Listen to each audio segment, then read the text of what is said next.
Welcome to the Expansive with Anna Gatman podcast, where we talk about how to participate in the spiritual evolution taking place at this time on our planet, how you can accelerate your spiritual growth to meet the challenges of our times, and personal tools to help you thrive, flourish, and help shift human and planetary consciousness.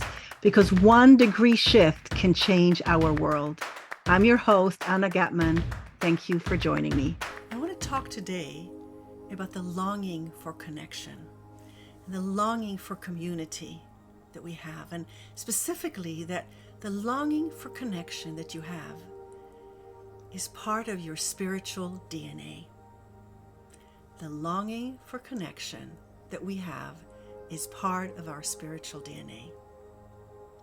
So we're on our digital devices a lot during the day, and on the one hand, it has opened up the doors to a lot of connection to the world.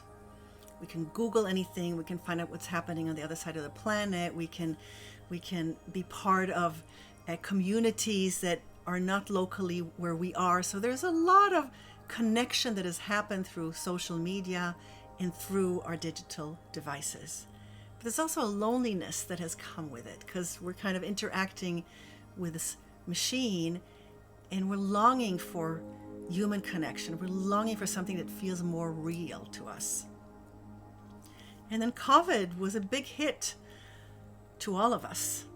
And so that was also a lot about feeling isolated and not feeling connected in many ways. And then when we are on a spiritual journey, many times the people that surround us, our family and our friends, are not really curious and open to the insights and the revelations and the excitements that we have from our spiritual journey. So we might feel very lonely. You know, they might say, oh, I'm not into that stuff, or there's no proof of that, or it's woo-woo, a word I consciously don't use anymore, but am consciously using it right now here. Really what's going on is that they've just reached the edge of discomfort for themselves, and they might not even be aware of it, most likely not. But automatically their defense mechanism is to project it onto you or onto the subject of spirituality, and to belittle it in some way, to distance it because it just touched a place in them. But the result is that we feel lonely. We don't always have someone to share our spiritual quest and our spiritual journeys and the beautiful things that we discover on a spiritual journey. Sometimes we don't have anybody who's close to us to share it with. And then the spiritual path has this reputation of being this lonely internal journey. And yes, it is a going inwards in many ways, but it's also about going inwards in order to come out into the world and to be different in the world.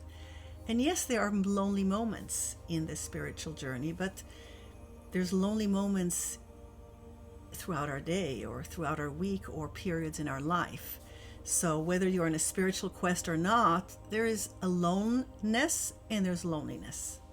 So here is what I'm inviting you to consider. Your longing for connection is part of your spiritual DNA. If you are longing for connection, know that it's a remembering, that it's a longing for your original state, for remembering that you are part of the web of life. So if you are longing for connection, it's not something negative based on your life circumstances, whether you live in community or with a partner or with children or friends, or you live alone. The longing for connection goes much deeper than that. It is in our spiritual DNA because we remember on some level that the world is connected, is interconnected, is interdependent, and we long to come back to that state. So if you're feeling this, you're normal.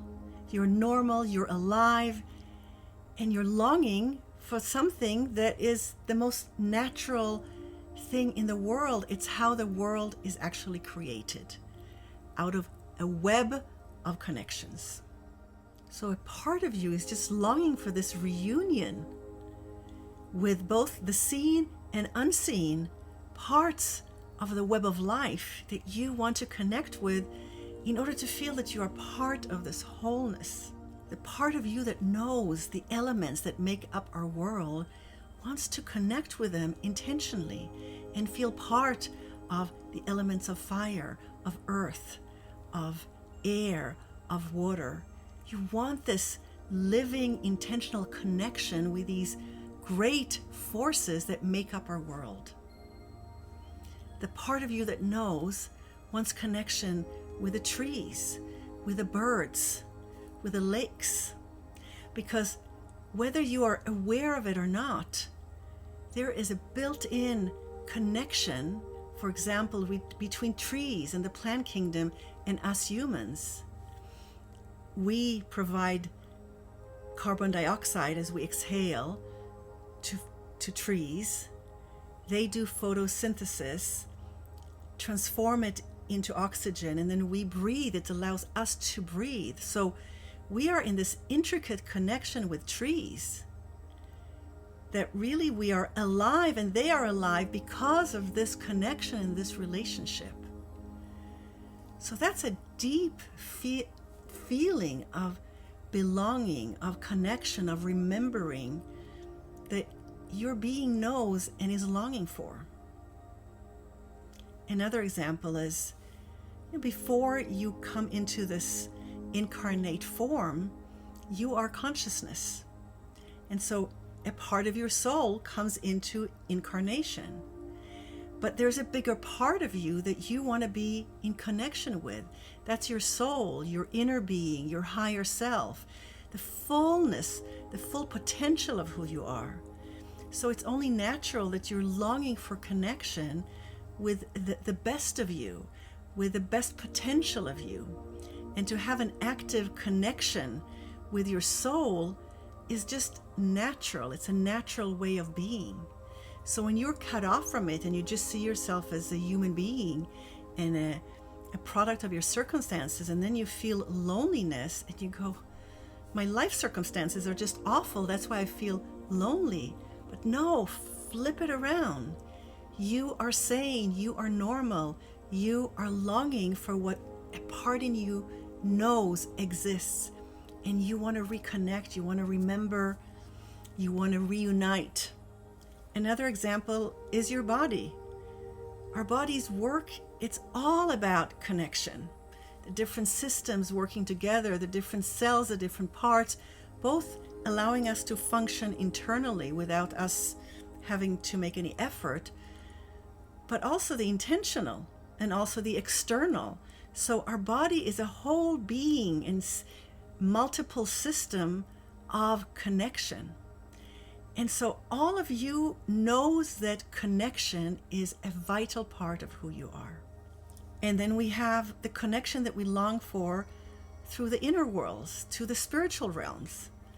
If some of you connect to angels or to devas or elemental beings or the different consciousnesses that hold the pattern in the material world or in other dimensions, spiritual dimensions, we all want to connect to that because it reminds us of our essence, of who we are, and we long for that. And it is totally normal to do that. A part in you knows that it exists. And as long as you're not connected, you're not living the full human experience, the full possible human experience. And when you feel lonely, you're feeling it, you're experiencing it. It's a healthy response. Wow, I'm not connected right now. I need to find connection. There's so much connection in the world and I'm not noticing it and I'm not feeling it and I'm feeling alone and lonely. Thank you for reminding me, I'm normal. I long to reunite. I long to be part of something bigger. I long to feel what it feels to be part of the whole and to contribute to the whole and to co-create with the whole. Now, I want to just be clear that this does not mean that we all enmesh into one. I don't believe in that. It actually means being who you are exactly. You were born into individuation to be that.